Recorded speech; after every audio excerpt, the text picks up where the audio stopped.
নমস্কাৰ আপোনালোক আটাইকে মঞ্জুলাৰ সাধুকথা আৰু কবিতা চেনেললৈ স্বাগতম। আজি ভ্যালেন্টাইন্স ডে।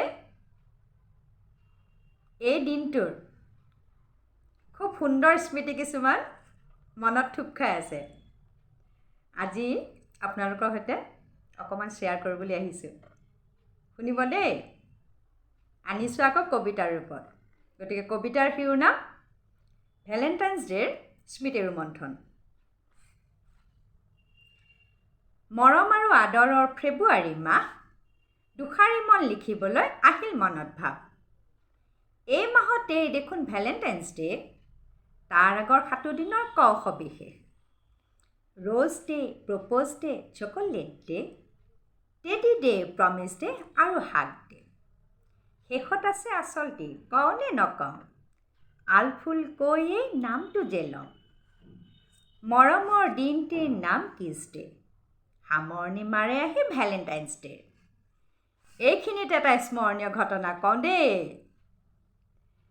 ইউনিভাৰ্চিটিত পঢ়ি থকা দিনৰে কথা, প্ৰিয়তম আহিব কম মনৰ ব্যথা। ৰেড ৰ'জে আনে নে আনে গ্ৰিটিংছ কাৰ্ড, উগুল থুগুল মন মোৰ এৰো পঢ়া পাঠ। প্ৰায়বোৰ বান্ধৱীৰে ৰ'জ আহি গ'ল, ডিঙি মেলি চাই চাই মূৰটো বিষাল। আজিলৈকে আমি পিছে এই দিনটোত উদযাপন কৰাৰ একো নাম নাই গোট।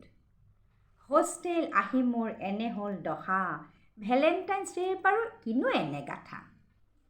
বোলে এডাক দেখি উঠিল গাত, কেতুৰিয়ে বোলে মোকে খা। এটা পিছে কথা সিও লাগিল লেঠা, প্ৰিয়তমে জানে ভ্যালেন্টাইন্স ডেৰ কথা। এনেদৰে ভাবি গুণি থাকোঁতে বহি হোষ্টেলৰ দাদাজনে নিলে আহি মাতি। ধক ধক ধক ধক বুকু মোৰ কপে, আৰু অলপ পাউডাৰে মুখ বগা কৰে। লিচিক পিচিক খোজেৰে তেওঁৰ কাষ পালোঁ, হাতত কিবা দেখা পাই লাজুকীলতা হ'লোঁ। প্ৰিয়তম খাৰাং খাজ খচং খচং কথা, পেকেটটো আগুৱাই কয় এইটো লোৱা। প্ৰিয়তমে তাৰপিছত যিকেইটা বাক্য ক'লে, মই আৰু সেইফালেই। প্ৰিয়তমে কি ক'লে জানেনে? ভাইটি আহিছে বজাৰ ঘূৰি ঘূৰি, আহিয়ে হেনো ভাইটিয়ে কয়, দাদা তই জাননে আজি বাৰু কি? ভ্যালেন্টাইন্স ডে বুলি জাননে নাই? মঞ্জুলা বাক কাৰ্ড দিলি নে নাই? ল এইখন আনিছোঁ মই কিনি, তই কিনা বুলি কৈ মনে মনে দিবি। প্ৰিয়তমৰ মুখে বিষম বাণী শুনি পাউডাৰ উৰি গ'ল হৈ চকু পানী। এয়াই আছিল চেলিব্ৰেশ্যন ভ্যালেন্টাইন্স ডেৰ, হৃদয়ৰ গুঞ্জন তাতেই হ'ল শেষ। সেইদিন ধৰি আৰু নকৰোঁ হেঁপাহ, ভ্যালেন্টাইন্স ডে বুলি নাই উৎসাহ।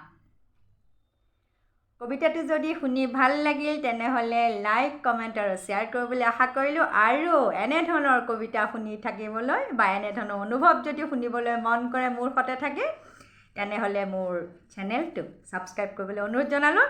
আৰু ইমানখিনি ব্যস্ততাৰ মাজত যে মোৰ লগত সময় কটালে, তাৰ বাবে এই বিশেষ দিনটোত আপোনালোকক